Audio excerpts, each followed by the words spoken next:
Thank you for letting me know that, voice. Um, and as you know, each month we're doing a different character strength that we're working toward. We started the year with kindness. We went on to dependable in October, and now we're in the month of gratitude. And let me just model it by saying I am so grateful for our PTO. When I think of all that you have helped us accomplish over the last few years and the shifts that you have made to help keep the fun and enthusiasm going, thank you. I truly, humbly am thankful for all of you and the gifts that you bring to us. And I believe Lucy will probably be giving us an update on car bingo that's happening Saturday. I'm just so excited that we're able to figure out a way during these unique times to still do a family event. So thank you. I am so grateful for all of you, and we'll continue on with the meeting. And if you'd like, I can try to text Dr. Brown if you'd like. That would be very helpful. All right, I'm gonna mute out and text him. But if you have questions for me, let me know, and I'll answer those before I contact him. Are there any questions? Feel free to unmute yourself and ask, or type it in the chat and I will ask for you. I have a couple of questions for you, Dr. Habeisen. One is, the word on the street was that you had maybe picked a spot for an ideal place to put the market. Is that something you landed on? Yeah, I'm working with, ICA. An idea was shared at a meeting before about some possible areas if we wanted to do a market. So I met with Mr. Neek, as I know him, from ICA, and I'm going to be meeting with the director here within the next few weeks too. We're looking at the pre-function room, taking half of that space for a variety of reasons, including easy access to the front door. It'll definitely be smaller. We do not have a luxury that Gatewood had, where they have plenty of space. So they were able to actually use, I believe, a full classroom for their space. Dr. Habeisen, could I just pause that thought there? And I'd love to, so this is on the agenda for later, and maybe Janet or Dr. Habeisen, if you want to give like a 2-minute overview of what we're talking about before we continue the conversation, for those who aren't aware, I think that'd be helpful. Go for it, Jen. Would you want to wait, Vanessa, or you want me to do that? No, you go ahead, go for it. I think now's a good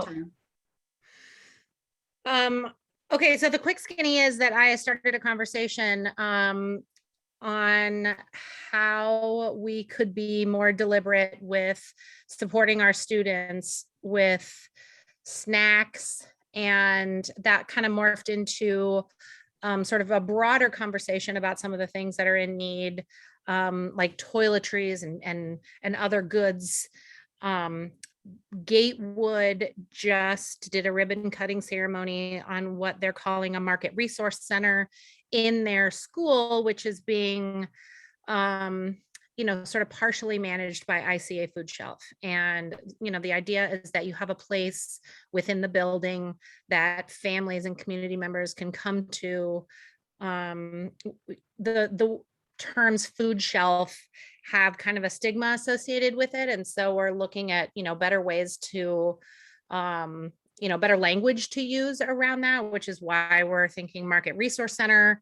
But it would just be a place, there's lots of opportunity there, but not just food, not just paper goods and baby foods and school supplies, but with an opportunity for resources like resume building and job placement and career counseling and tutoring and services that really kind of take a holistic approach to how we're serving our community, and the idea that it's actually in our building as opposed to some other place. It just was born of a team of us driving to ICA and picking up snacks and delivering them into a classroom every day, which pulls off the stigma of a child having to go to like a special room and fill out a form because they forgot a snack. Now, if they just need a snack, their teacher just gives it to them. But it's not really a sustainable program with one person walking around the building delivering snacks to every room. And so that's how this was born. And then I found some funding for this. It's expensive, but I found funding. And then really the next step in this is, where in the building can we do this? Is it a trailer that gets parked outside? Do we have a closet somewhere? Is it a freezer? Is it, and what does it look like and where does it go? And so I was just curious. The word on the street was that Dr. Hebeisen had met with some district leaders about where it could live in the building. And that's why I was just curious kind of what the next steps were on that. Yeah, thanks for that summary.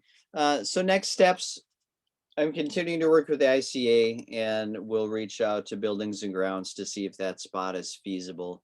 It's one of those cases where we want to go slow to go fast. In other words, we want to make sure that we're thought-filled and figure out exactly what makes the most sense for our school community. Also working with Mr. Neek around, we're fortunate, we've got the high school, we've got North Junior High, we've got our site, trying to figure out if there's a way to coordinate where certain things might happen. Perhaps our school might be the site that's going to work really well for help with job searching, and maybe the food bank will be at North Junior High because they have more space there. So it's still kind of in the works, but it's percolating, and it's kind of nice to see as we're trying to work through some ways to help our school and our community. Cool. I love that. I have a follow-up question, unless anyone else has another question.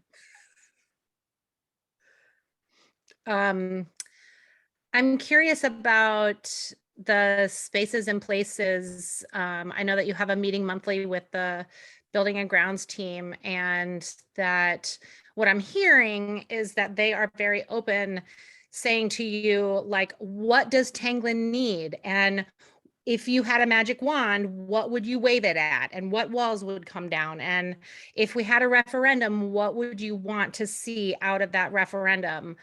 But I'm not seeing a lot on the Tanglin wish list in those meetings. And so I'm curious if that's deliberate on your part, because you're still kind of waiting to see, like, what would you really want?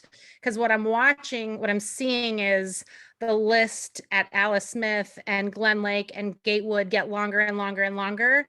And the two things that are on the Tanglin list have also been worked on already. So they're like, it's like our courtyard, and it's kind of in the mix. And then it was the pre-K stuff happening in the back. And I'm just curious if that's a deliberate move on your part, or if we're being overshadowed. Yeah, good question. Not deliberate at all. Although I can tell you our meeting last month had to be canceled. So that's part of the issue. Is our next meeting, I was just going to go to my calendar to see when it is.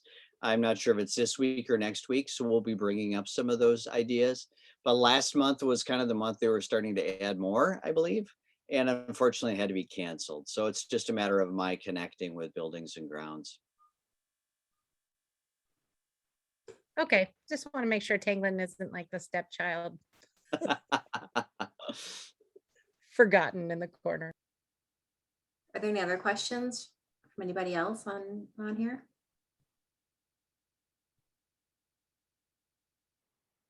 No. Dr. Brown just emailed that he's looking for the Zoom link. So I just sent him that again. So hopefully he'll be on in just a minute. Oh, great. No worries. Shauna, do you want to go next? Or others, I'd be happy to talk about the upcoming activities. We could do that too. Yeah, I can go next. Great. So we actually put the slides on the bottom of your agenda. So if you want to scroll down a little bit, then everyone can see it at the same time. So the updated balances for our checking account and playground account and the savings account are up on the top. And then the first graph shows our expense targets. So we're still a little bit over. We have these graphs updated through the end of October. So October 31st. And we're a little bit overspent based on just total spending for the year so far. However, if we continue at this pace, we'll still be okay because we have a little bit extra in our income. And then our income, it shows our fundraiser. So for October, we met our goal for $40,000 of our fundraiser. There's a little bit, it was about $9,000 short of what we projected. And it was just that the corporate donations haven't come in yet. So maybe Jen knows a little bit about that, but we're expecting about, I think, 7,000 or 9,000 more for corporate donations. And then we'll make our income targets from all the fundraisers. So good job, everybody. Great. And then there's a couple spots we're a little overspent in, and I think we touched on this last month. One of them was the block party. And then the other one is we had over $1,000 in carryover payments from last year, which we never budgeted for. So it was things that were used last year, but came out of this year's budget. So that's kind of on the bottom. You can see that too. What were some of those, Shauna? Can you give me an example of some of the things that we had expenses from last year? It wasn't like any big things. It was a bunch of little things. Do you remember any, Pat? I think there was some reimbursements that it was closed out, let's say July 5th, right? So it's just 5 days after, but that happens to be in this calendar year. So technically it goes against this budget. And that's part of the reason why we had sent out that email about trying to get all expenses by a certain date so that this year we can close out the calendar year and hopefully start at a zero balance.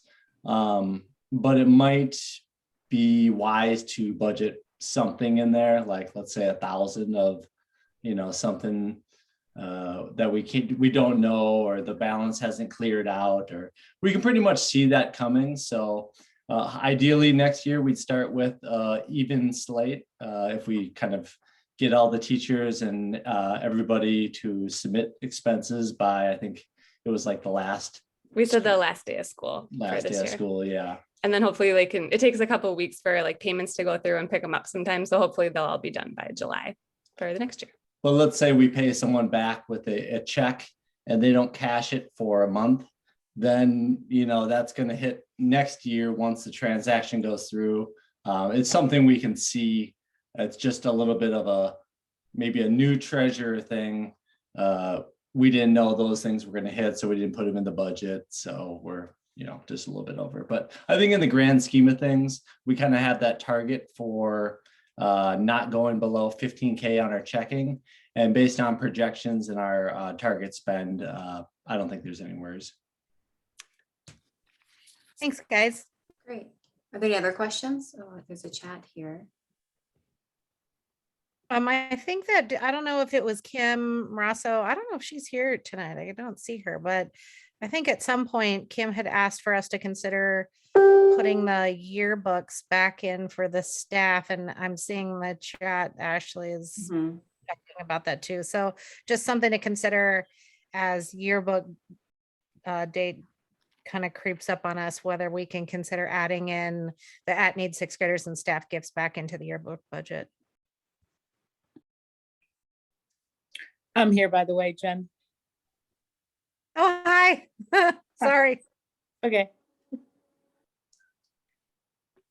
Okay. Yeah, Go ahead, Pat.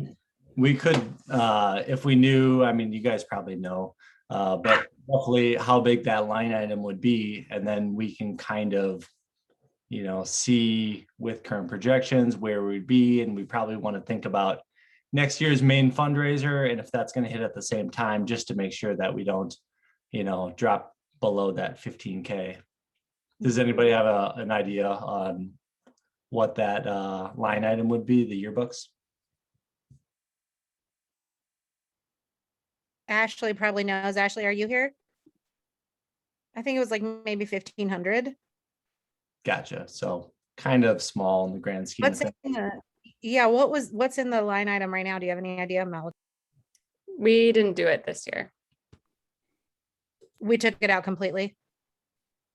Yeah, that's what I recall. Yeah, because I think if I recall correctly, we used income that we made off of selling the yearbooks to cover the expense of the at needs sixth graders and that the only expense that came out was staff, but I could be wrong. And Ashley, I'm sure can paint a much clearer picture, even if it's by email, and then we can take a vote if it's. Yeah, Ashley posted something in the chat. I don't know, maybe we can just take what she posted, I think it's really detailed, and bring it back and talk about in our board meeting. I think since the pricing is a little bit, it's over 1,000, so we'd have to bring it forward to a vote, right?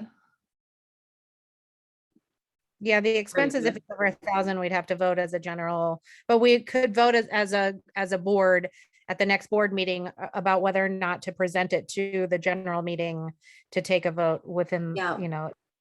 Yeah, that sounds like a good plan. Thanks, Ashley, for the detailed information in the chat. That's helpful. So we'll bring that back and talk about it. And then I'm sure if we have additional questions, we'll probably bug you for it. So thanks for that.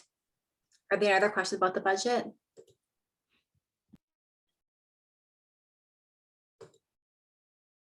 Okay.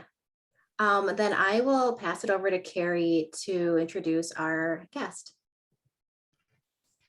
Thank you. Thank you, Dr. Brown, for joining us.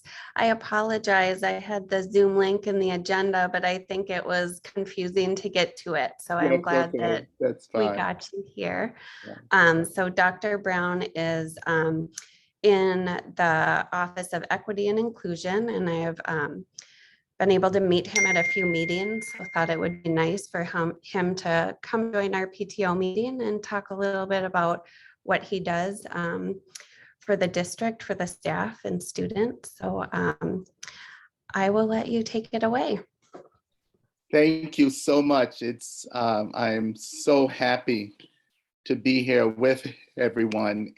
And I first want to thank you all for what you do for our schools, for our scholars, and the support that you give to our schools and to our scholars. And always, I am grateful for the parents' presence in our schools and presence in our scholars' lives. So thank you so very much for all that you do. I just, one the definition of equity that I have used, and I will share one that I just found last week. But one that I always use is giving out shoes to everyone, but giving out the right size for everyone. And I've always used that to talk about equity. It's one thing to say that we will give out shoes to everyone, but it's another thing to say we will give out the right size. And the definition of equity that I just came across last week that I liked is equity is achieved when all students are treated individually and all have the resources that they need. And I like that one also. So what do I do, or what do I strive to do on behalf of Hopkins scholars? Just a background for myself. I'm from Harlem, New York, and you can hear my New York accent come out every now and then, actually. I was teaching a class at Hamlin last night, and we were talking about ideas. And one of the students said, Dr. Brown, your New York just came out. And I said, yes, it did. And I left Harlem, New York to teach on an Indian reservation in Pine Ridge. And I stayed in South Dakota for 4 years, and which was a culture shock. And then I've been in Minnesota since 1983. And I've been working in the Office of Equity for Hopkins Schools since 2008. So looking at equity and looking at inclusion, what are some of the factors that I look at to assure that we as a Hopkins school district is one of equity and inclusion?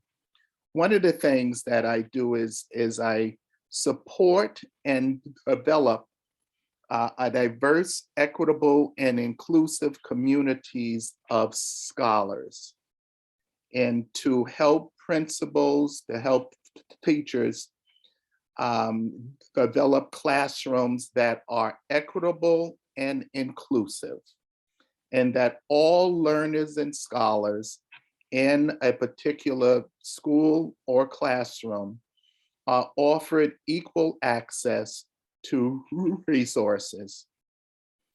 Another thing that I strive to do is, and I don't do it alone, I do it in conjunction with principals, teachers, district staff, is to create a space and place where all of our scholars feel that they belong, that they have a sense of belonging, a sense of community.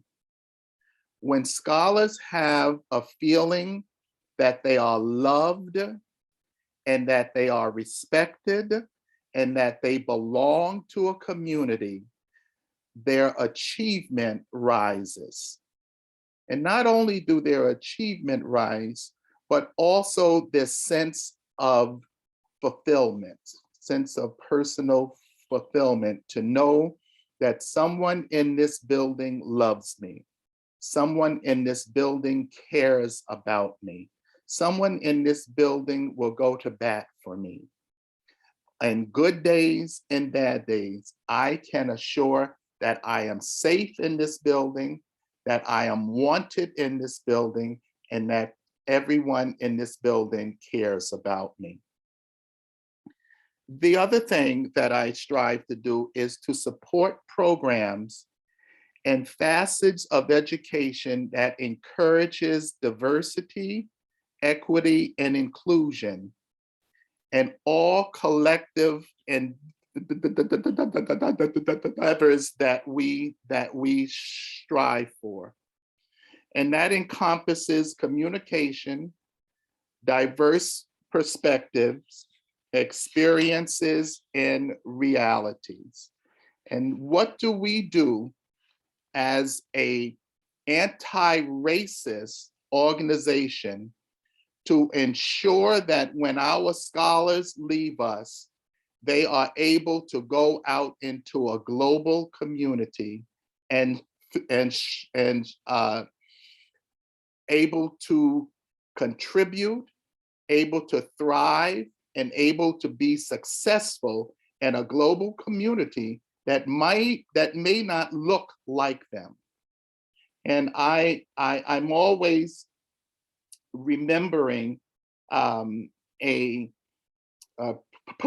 personal friend. She and her husband, whom are white, always struggled with, do we register our child for a diverse school, a diverse community, or do we stay in an isolated white community? And I always encouraged them to put their two children in a multicultural, multiracial environment. Well, fast forward, I saw this couple about 4 years ago, and they said, Stanley, we are so happy that you encouraged us to put our children in a multiracial, multicultural school environment, and we kept them there. She said, because our daughter lives in New York now, went to college in New York. Our daughter lives in New York now, and we went to visit her. The tenement that she lives in, a 5-story walk-up, which brought back memories for me. She said that tenement had a welcome party for us when we went to visit her. And she said, honest to goodness, I thought of you immediately because it was a multiracial, multicultural party of everyone that lived in this space. And she said, our daughter was able to navigate with ease. She said, had we not placed her in a multicultural, multiracial environment, she said, honestly, I don't know if she would have been able to live in such an environment. That's what Hopkins schools strive to do for our scholars. The other thing that I strive for is to assist in establishing inclusive and equitable practices of teaching and learning that draws on varied strengths and perspectives. How do we honor the voice of our scholars? How do we encourage the voice of our scholars? And how do we give our scholars free rein for their perspectives to be included and welcome? And I encourage and support the idea of treating each other fairly. And I work with staff, principals, and developing curriculum in teaching that matches our scholars' learning styles, and to help community members show respect for individual, cultural, and other differences while valuing and acknowledging unique skills and experiences. I also strive to help raise awareness and knowledge among district leaders by providing opportunities to increase the value and significant impact of what diversity, equity, inclusion can mean for all of us as parents, as scholars, as principals. What does it mean for us to be Hopkins schools that value equity and diversity amongst all of us? And how do we respect all of us? And what does that mean for us? And we must be in constant communication with each other. What does that mean for us to grow? What does that mean for us to be a place where parents, where community are clamoring to get in? What does that mean? How does that look? What does it look like for us to be an anti-racist institution that welcomes all, encourages all, and love all of our scholars that come to us? One of the, and if you would like, I can send you a copy of it. Jeffrey Duncan Andrade wrote a wonderful article, and I had a professional development on it for our staff before COVID. And I've been asked if I would bring it back. But it speaks about, the article is called Note to Educators: Hope Required When Growing Roses in Concrete. And he likens the rose to our scholars. And being from Harlem, New York, we had concrete and tar. So I didn't know anything about growing flowers. I knew how to grow plants. I knew how to water them. But when my mother passed away 5 years ago, My neighbor gave me a rose bush to plant in her honor. Well, being from New York, I didn't know that you had to prune a rose bush. I didn't know what the intricacies that you had to do to keep a rose bush blooming year after year. So I did nothing to it. Winter came and winter went, and my poor little rose bush, the first year, did not bring any roses. So I asked someone, why isn't my rose bush blooming? And a friend of mine said, did you prune it? Well, no. And then he started, did you put food in the soil, this special rose food? No. And he kept asking me these things that I should have done when I first planted it. So now that I know all of this, my rose bush comes out fairly well now. But Jeffrey Andrade likens a rose bush to our scholars, and that rose bush that is growing in concrete. Rose bushes don't usually grow in concrete. It oftentimes grow in soil. But if we take care of that rose bush, and we take care of that rose, and we nurture that rose, and we feed that rose food and water it, that rose will come up out of concrete as if it was dirt. So Jeffrey Andrade does a wonderful job in likening a rose bush to our scholars. What are we doing to nurture our scholars? What are we doing to prune our scholars? What are we doing to water our scholars so that they can grow and rise up in soil or in concrete? And he likens it to hope. And he says that rose bush is growing because someone had the hope that it would bloom. Someone had the hope that it would grow, the hope that it would flower and smell. So that's what needs to be done for our scholars every day. We have to prune them, we have to water them, we have to nurture them so that they could grow up as a rose bush in concrete or in soil. And that's the hope that we speak about. Thank you.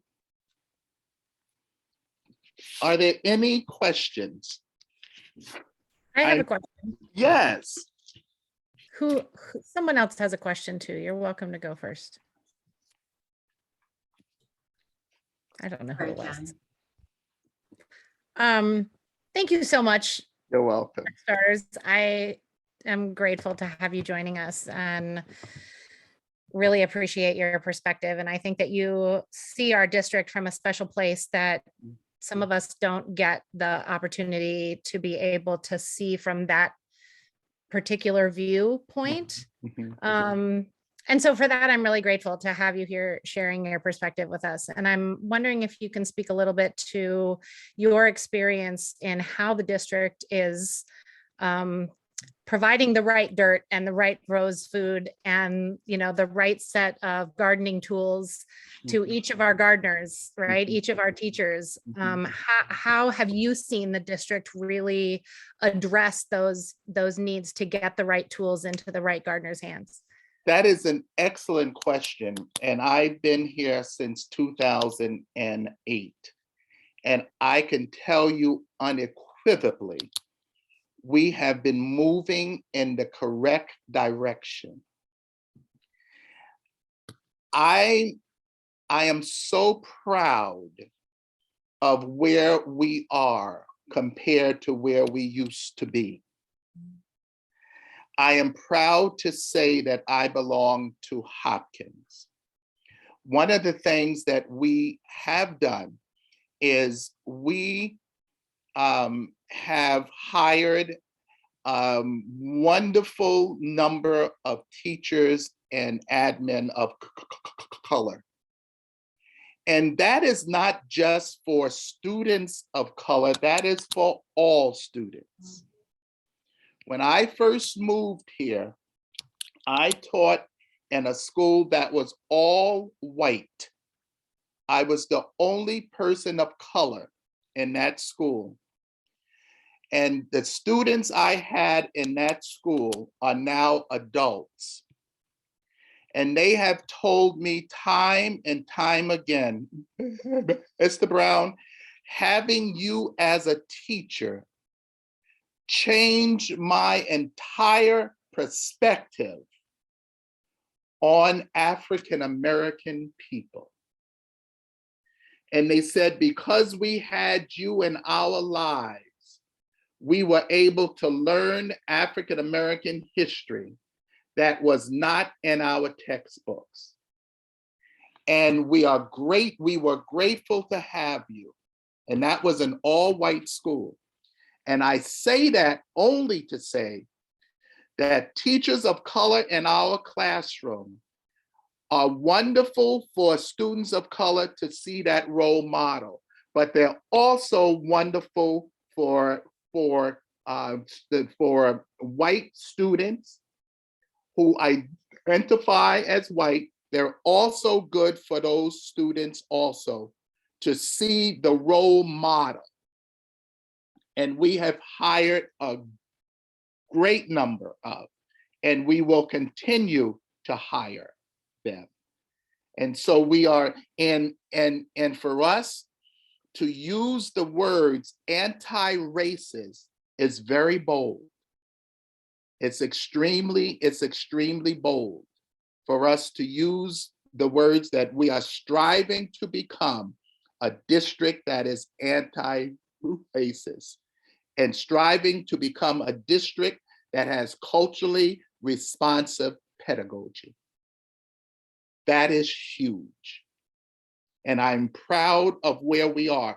Do we have a long ways to go? Indeed we do, but we are on the road and very proud to say so.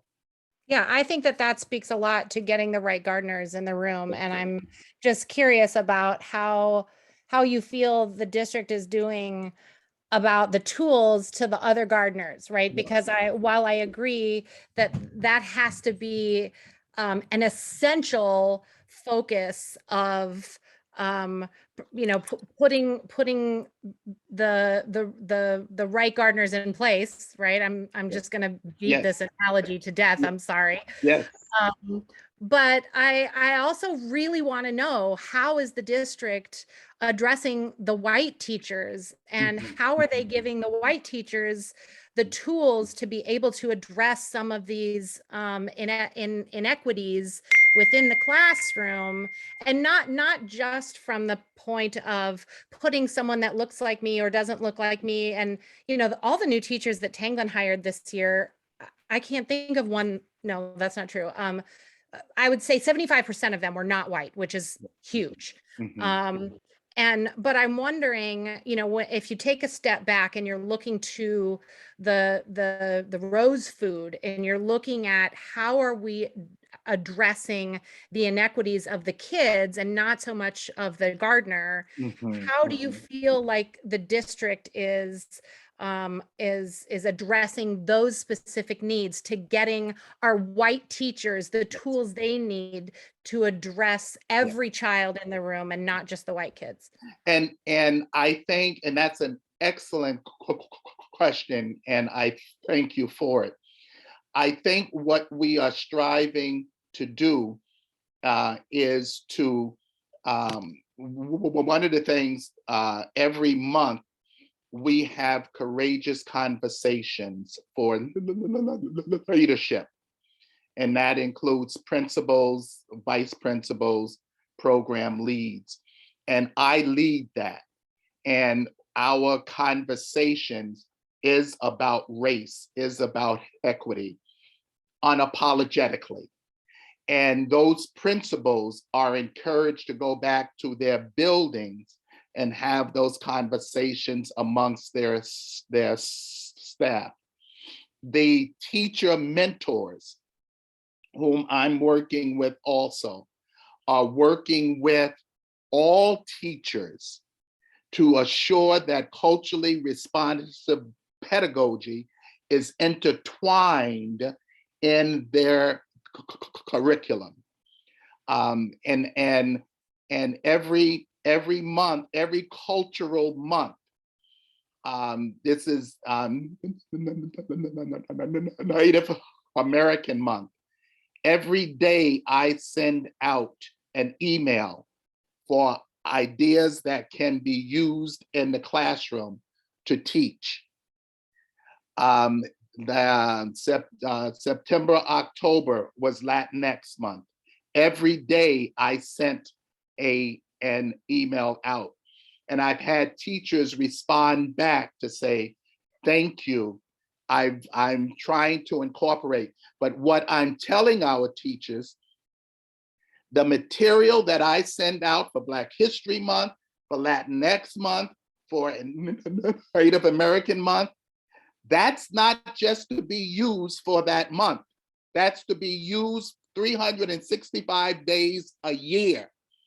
I'm just giving it out to you so that we can focus on it for this month, but use it, infuse it, build it up every day. Because Black history is not just February. It is American history. Native American Heritage Month is not just November, it's American history. And so we encourage that.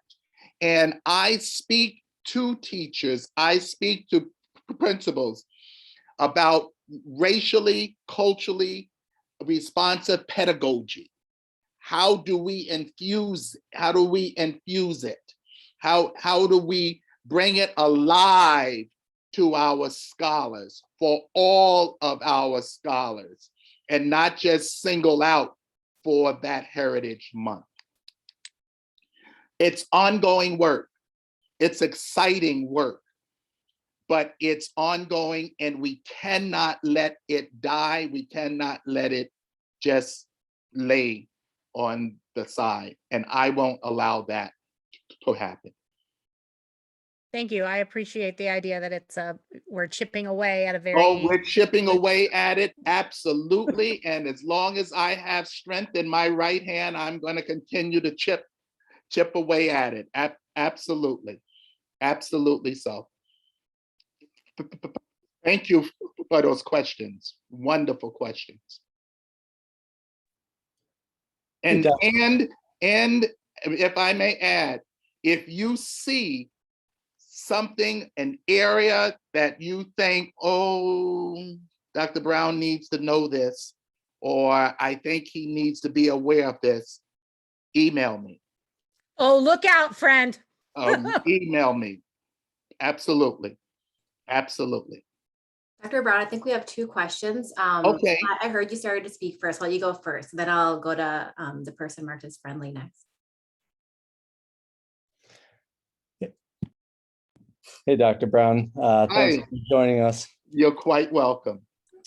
So you talked a little bit about, let's say, encouragement and the softer tools. Here at the PTO, and specifically for me and Shauna, which we do the budget and treasury, what are some of the maybe examples of the physical things or money allocation that you've seen work well to promote diversity and equity? Well, I think if you're looking for some place to place your funding, I would say speak to individual grades, to the principals, because there are cultural and racial programs out there that individual classrooms and grades can purchase, but oftentimes they are expensive. And so I know that there are teachers that are looking into programs, into books that they would like culturally responsive libraries in their classrooms, but they don't have the funding to purchase them. And that certainly is a place where you can really find a place to spend funds, because there are culturally responsive, grade specific reading books that I know teachers would love to have in their classrooms from K to 12, but the expense of it can be overwhelming. So I would certainly say that is a place. And there are technology that classroom teachers, grades could use on specific culturally responsive pedagogy also, but they can run expensive. Yeah, the book idea is a really good one. We're just coming off a book fair, and I know we do have some money to spend on books, Yes. and Jen would know maybe more than I would, but I could certainly send you websites and books suggestions that have culturally specific titles. yeah, I think that would be awesome. Yes, I would be happy to. Yeah, Yeah, I will definitely. put in a plug for Ann Baird to just say that is something that I know she focuses Yes, on and does a great job with making yes, she does. recommendations. And Yes, typically, I'll say, and we have $1,000 in, in books, go spend it and buy the books that you feel like are the right ones, right? And so I know that has been a real focus of yes, hers. And so any of those kinds of titles that you can share with Anne or with us directly as a PTO, absolutely. and then likewise with that technology piece of it, my gut says send it to Dr. Habeisen, Mhm. and he can, bring to the PTO the things that he feels like our Absolutely. staff Yes, would be interested in. But the price tag doesn't scare me even a little bit, because we've paid for some obscenely expensive things, for reading and math platforms and things like that the district has not been willing to fund. And when we pay for it and the teachers and the scholars and the parents like it, then the district is like, oh, look, it turns out somebody liked that thing. And then they pick up the tab for it, right? So I think that is absolutely the most solid use of our funds that I can think of in the wake of meeting some of these inequity concerns. absolutely, absolutely, absolutely. Thank you for that question. Thanks. Okay, Friendly, do you want to ask your question? Sure. Hi, everyone. My name is Friendly Vang Johnson, and I'm a new transplant. My family just moved here from Seattle. I have a first grader at Tanglen, and then I have two younger kids who will be there shortly. And I also have a middle schooler who's over at North. Welcome, welcome. Thank you. Thank you. I'm super Wow. excited to come back to Minnesota. I was born and raised here, and my husband actually went through the Hopkins school district many years ago. Okay. Graduated as a Royal. So again, our entire family is very happy to come back. Happy to and to your point about just how different the district and the suburb of Minnetonka is. I also attest to that. I mean, again, we haven't lived here for going almost on 20 years now. So coming back and seeing how diverse it is and how people's attitudes and consciousness is being raised is very welcoming. And I say that as a person of color who is raising children who are mixed race. And so we are very pleased. And my question for you, Dr. Brown, is, and excuse me if you already went over this, I joined a little bit late. But curious as to if Hopkins has like a companion outreach program for parents, to parents, because obviously all of us are just trying our best, and we are also trying to unlearn, dismantle the racism that we have internalized growing up, correct? Because, 30, 40 years ago, we did not have anti-racism training. Yeah. And so now we as individuals and as parents are becoming more conscious of, I think that way. Oh, I need to, or I speak this way, or I use this term, or I'm doing these things that I did not know, or that I now know I need to correct. And I was just curious if you all at the district have given thought to doing that sort of companion outreach to parents. So I hear you when you say that you've given many emails to your teachers and staff. I'm curious if there's something like that that could come home to parents, right? So that when my daughter Phoebe comes home, I can say to her, oh, hey, I think you learned about maybe this week, right? Or this today. Let's talk a little bit more about that. How did you feel about that? And, I can also reinforce those teachings that you all are leading the way at Tanglin. I like that idea. And I can tell you, we have not thought about a parent companion to what we are talking with our staff. But Friendly, I like that idea, and I am going to get some wheels turning on that. Because it would be a great companion to what is being taught in our district. And yeah, I like that.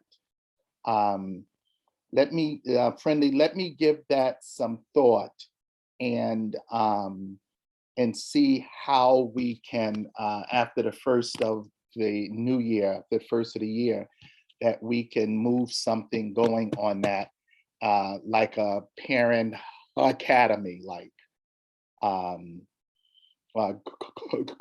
courageous conversation on courageous conversation for parents. That's a phenomenal idea, and I'm going to move on that. I like that. Thank you so much. I just put my email in the chat, so if you perfect. have time to reach out, I would love to assist with that. Oh, great. Great. I think that was one of, and I 100% hear you when you talk about,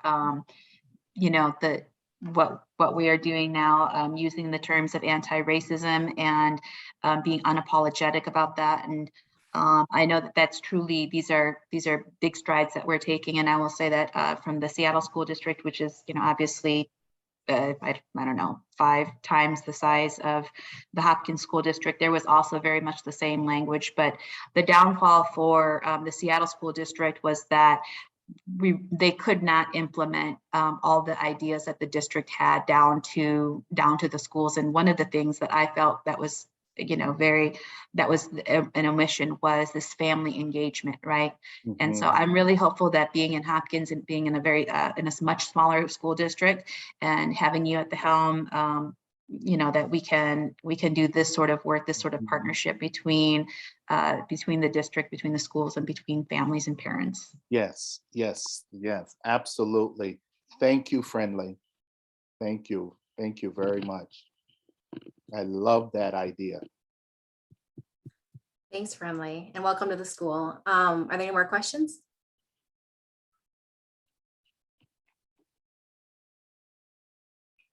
All right, well, thank you, Dr. Brown. This is. You are quite welcome. It was a pleasure. It was absolutely a pleasure. And thank you, Carrie, for we had talked about this for over a year. So thank you, Carrie. And finally it came to fruition. So thank you so much. Thank you all for everything that you are doing for the scholars at Tanglin and for Hopkins schools. Thank you. Have a good night. Thank you. You're welcome.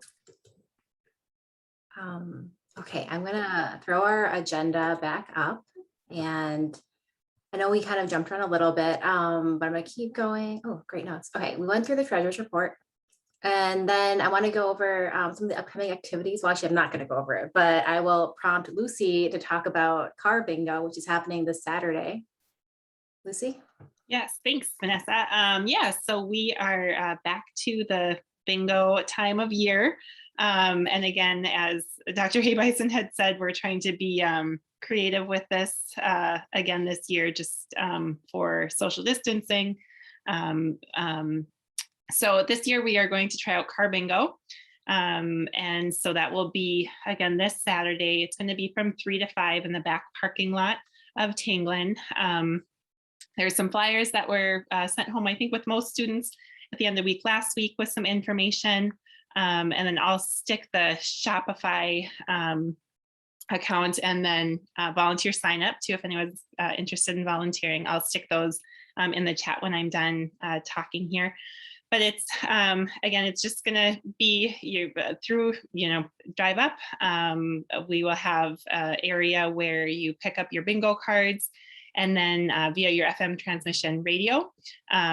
We tried it out yesterday. It works, especially if you're in the back parking lot. So hopefully we can all fit back there. But Dr. Hay-Bison has, again, kindly volunteered to be our MC for the day to call out. We're gonna have 8 rounds of bingo.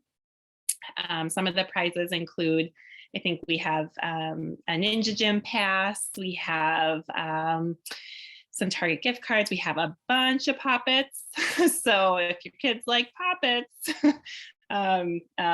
they'll enjoy this bingo this year. We have some games and I think a winter tube sled and all that fun stuff. So it should be a fun time. It might be a little cold. So again, just keep your car nice and warm and you should be all set.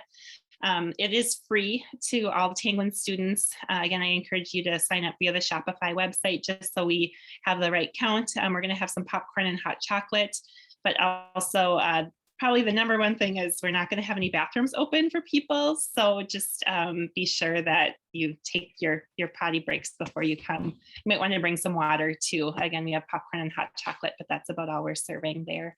I don't know. I feel like I might have missed something, but I didn't. I really hope to see everybody there. Again, we're just trying our best to keep some of the fun at Tanglin. So The porta potty is still outside though, right? Just to be clear. it's on the other side of the Hopkins, like on the football fields. I eyeballed them yesterday. Oh, But it's not on our side anymore?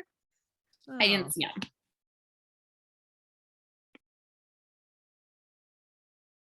Maybe we can scope that out, but I guess try to just go beforehand and make it easy for yourself.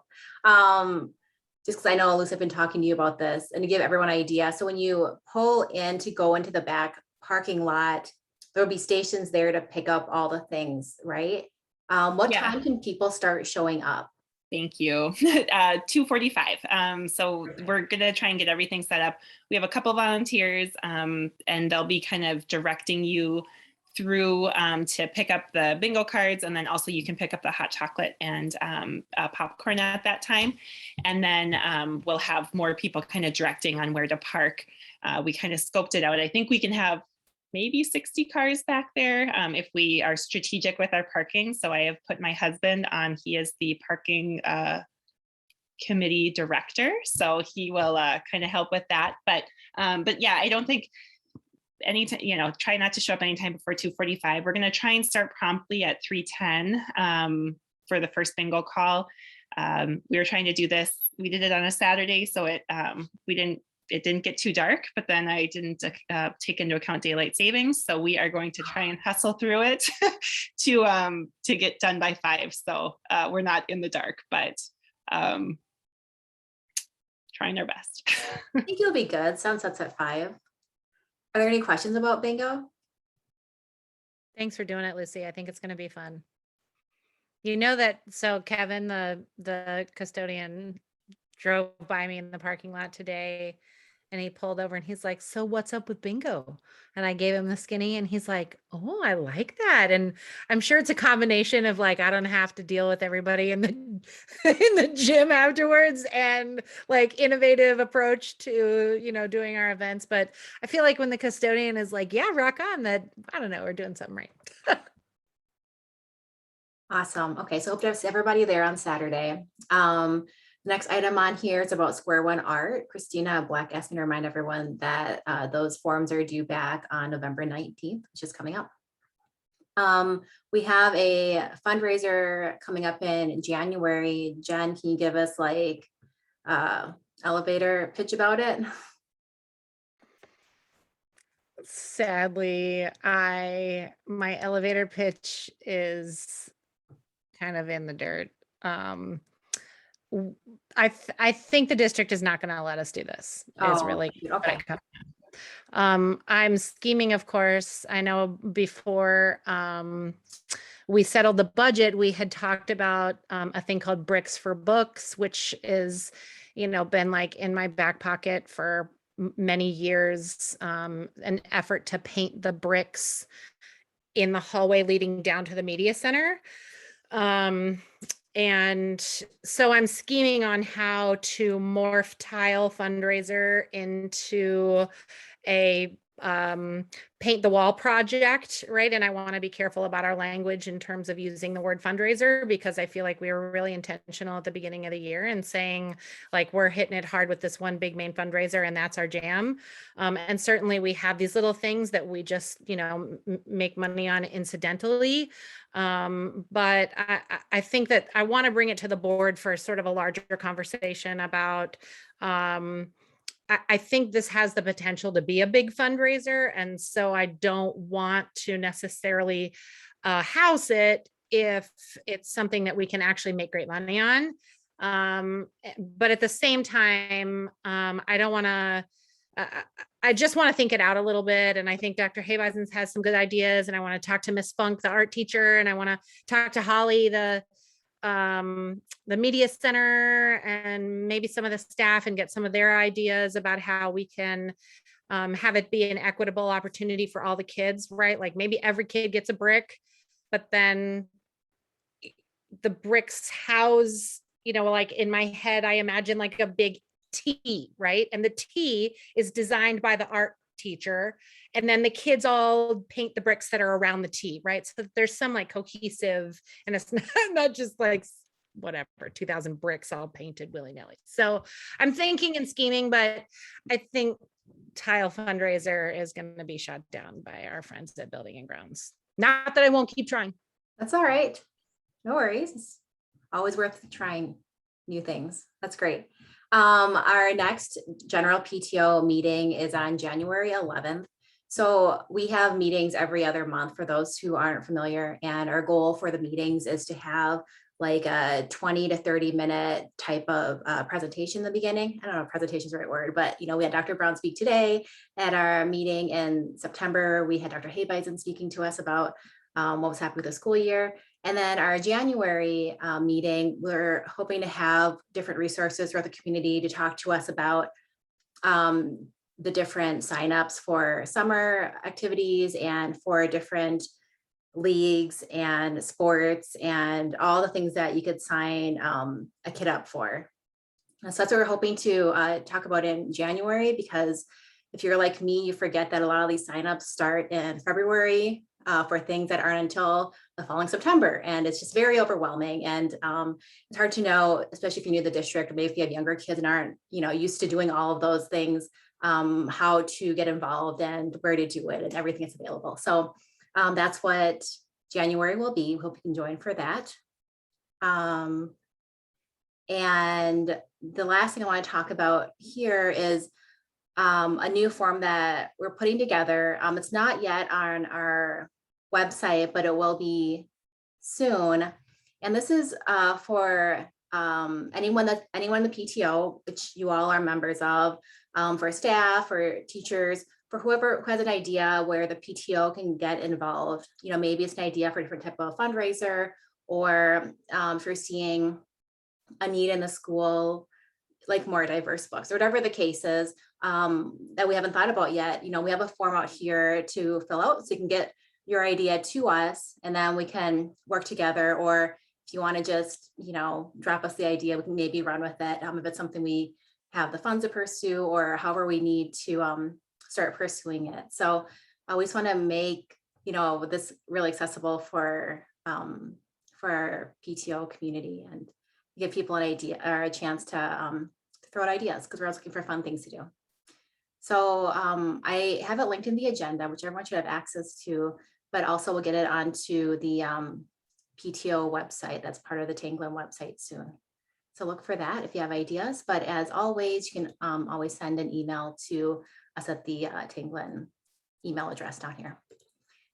So that's all I have. Are there any other questions? Or I see that there's chatter about the board meeting afterwards, but are there any questions or comments from anybody else? I'm wondering if we have time. I'm trying to see what time it is. If Dr. Habeisen has any thoughts on or insight into how he feels about what's happening at the school board meeting tonight, and just personally, and maybe this isn't the right venue, I don't know, but there's so much talk about moving the 6th grade, and I'm just curious about how you feel like that would really affect our Tanglin students, and if you feel like really space is the main issue because we're just bursting at the seams, or kind of what your thoughts are on it, just as our building leader. Yeah, thanks for that. I'll be very curious to see how things shake out. I know that they've been working hard to get lots of different voices into the space, and you're right.